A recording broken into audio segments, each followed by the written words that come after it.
Yosua pasal yang pertama. Sesudah Musa hamba Tuhan itu mati, berfirmanlah Tuhan kepada Yosua bin Nun, abdi Musa itu demikian.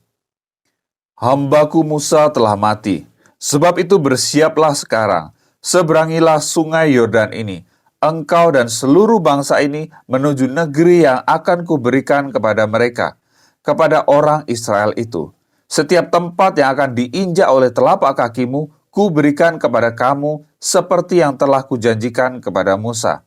Dari padang gurun dan gunung Libanon yang sebelah sana itu sampai ke sungai besar, yakni sungai Efrat, seluruh tanah orang Het sampai ke laut besar, di sebelah matahari terbenam, semuanya itu akan menjadi daerahmu. Seorang pun tidak akan dapat bertahan menghadapi engkau seumur hidupmu. Seperti aku menyertai Musa, demikianlah aku akan menyertai engkau. Aku tidak akan membiarkan engkau dan tidak akan meninggalkan engkau. Kuatkanlah dan teguhkanlah hatimu, sebab engkaulah yang akan memimpin bangsa ini memiliki negeri yang kujanjikan dengan bersumpah kepada nenek moyang mereka untuk diberikan kepada mereka. Hanya kuatkanlah dan teguhkanlah hatimu dengan sungguh-sungguh, bertindaklah hati-hati sesuai dengan seluruh hukum yang telah diperintahkan kepadamu oleh hambaku Musa. Janganlah menyimpang ke kanan atau ke kiri, supaya engkau beruntung kemanapun engkau pergi.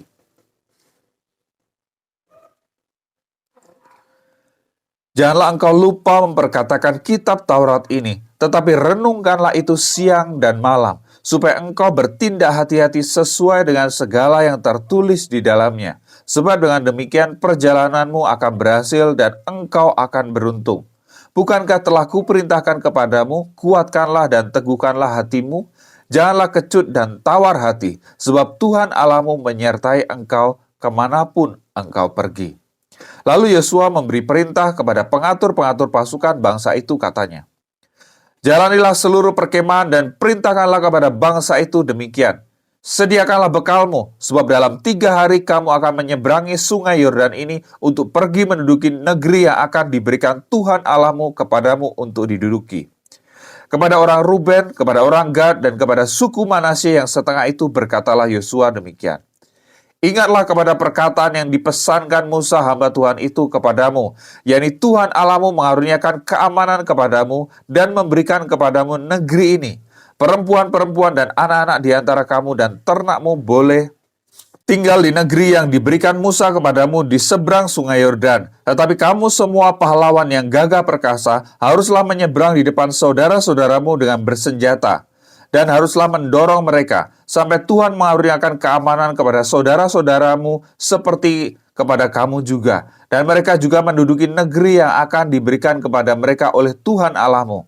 Kemudian bolehlah kamu pulang kembali ke negerimu sendiri dan menduduki negeri yang diberikan Musa hamba Tuhan itu kepadamu di seberang sungai Yordan di sebelah matahari terbit. Lalu mereka menjawab Yosua, katanya, segala yang kau perintahkan kepada kami akan kami lakukan, dan kemanapun kami akan kau suruh kami akan pergi. Sama seperti kami mendengarkan perintah Musa, demikianlah kami akan mendengarkan perintahmu. Hanya Tuhan Allahmu kiranya menyertai engkau seperti ia menyertai Musa. Setiap orang yang menentang perintahmu dan tidak mendengarkan perkataanmu, apapun yang kau perintahkan padanya, dia akan dihukum mati. Hanya kuatkan dan teguhkanlah hatimu. Yosua bin Nun dengan diam-diam melepas dari Sitim 2 orang pengintai, katanya, pergilah, amat-amatilah negeri itu dan kota Yeriko. Maka pergilah mereka dan sampailah mereka ke rumah seorang perempuan sundal yang bernama Rahab, lalu tidur di situ. Kemudian diberitahukanlah kepada Raja Yeriko demikian, tadi malam ada orang datang kemari dari orang Israel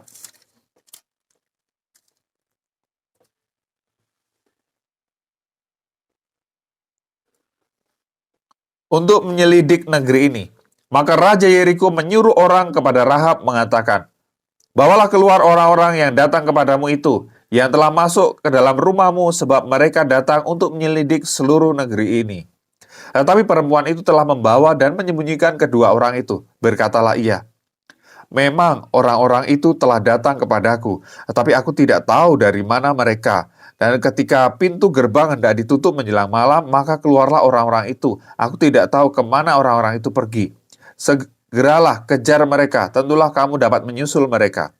Tetapi perempuan itu telah menyuruh keduanya naik ke sotoh rumah dan menyembunyikan mereka di bawah timbunan batang rami yang ditebarkan di atas sotoh itu. Maka pergilah orang-orang itu mengejar mereka ke arah sungai Yordan, ke tempat-tempat penyeberangan, dan ditutuplah pintu gerbang segera sesudah pengejar-pengejar itu keluar. Tetapi sebelum kedua orang itu tidur, naiklah perempuan itu mendapatkan mereka di atas sotoh dan berkata kepada orang-orang itu, "Aku tahu bahwa Tuhan telah memberikan negeri ini kepada kamu dan bahwa kengerian terhadap kamu telah menghinggapi kami dan segala penduduk negeri ini gemetar menghadapi kamu. Sebab kami mendengar bahwa Tuhan telah mengeringkan air laut Teberau di depan kamu ketika kamu berjalan keluar dari Mesir, dan apa yang kamu lakukan kepada kedua raja orang Amori yang di seberang sungai Yordan itu, yakni kepada Sihon dan Og yang telah kamu tumpas. Ketika kami mendengar itu, tawarlah hati kami dan jatuhlah semangat setiap orang menghadapi kamu. Sebab Tuhan Allahmu ialah Allah di langit di atas dan di bumi di bawah. Maka sekarang bersumpahlah kiranya demi Tuhan bahwa karena aku telah berlaku ramah kepadamu, kamu juga akan berlaku ramah terhadap kaum keluargaku, dan berikanlah kepadaku suatu tanda yang dapat dipercaya, bahwa kamu akan membiarkan hidup ayah dan ibuku, saudara-saudaraku yang laki-laki dan yang perempuan, dan semua orang-orang mereka, dan bahwa kamu akan menyelamatkan nyawa kami dari maut." Lalu jawab kedua orang itu kepadanya, "Nyawa kamilah jaminan bagi kamu, asal jangan kau kabarkan perkara kami ini. Apabila Tuhan nanti memberikan negeri ini kepada kami, maka kami akan menunjukkan terima kasih dan setia kami kepadamu." Kemudian perempuan itu menurunkan mereka dengan tali melalui jendela, sebab rumahnya itu terletak pada tembok kota. Jadi pada tembok itulah ia diam. Berkatalah ia kepada mereka, "Pergilah ke pegunungan supaya pengejar-pengejar itu jangan menemui kamu, dan bersembunyilah di sana 3 hari lamanya, sampai pengejar-pengejar itu pulang. Kemudian bolehlah kamu melanjutkan perjalananmu." Kedua orang itu berkata kepadanya, "Kami akan bebas dari sumpah kami ini kepadamu yang telah kau suruh kami ikrarkan. Sesungguhnya apabila kami memasuki negeri ini, haruslah tali dari benang kirmizi ini kau ikatkan pada jendela tempat engkau menurunkan kami. Dan ayahmu serta ibumu, saudara-saudaramu, serta seluruh kaum keluargamu, kau kumpulkan di rumahmu.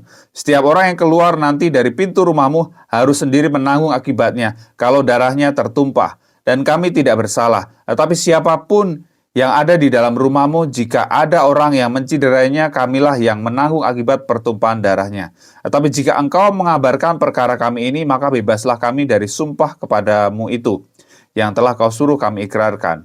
Perempuan itu pun berkata, "Seperti yang telah kamu katakan, demikianlah akan terjadi." Sesudah itu dilepaskannya lah orang-orang itu pergi. Maka berangkatlah mereka. Kemudian perempuan itu mengikatkan tali kirmisi itu pada jendela. Mereka pun pergilah dan tiba di pegunungan. Mereka tinggal di sana 3 hari lamanya, sampai pengejar-pengejar itu pulang. Pengejar-pengejar itu telah mencari di mana-mana sepanjang jalan tanpa menemukan mereka. Maka pulanglah kedua orang itu, mereka turun dari pegunungan lalu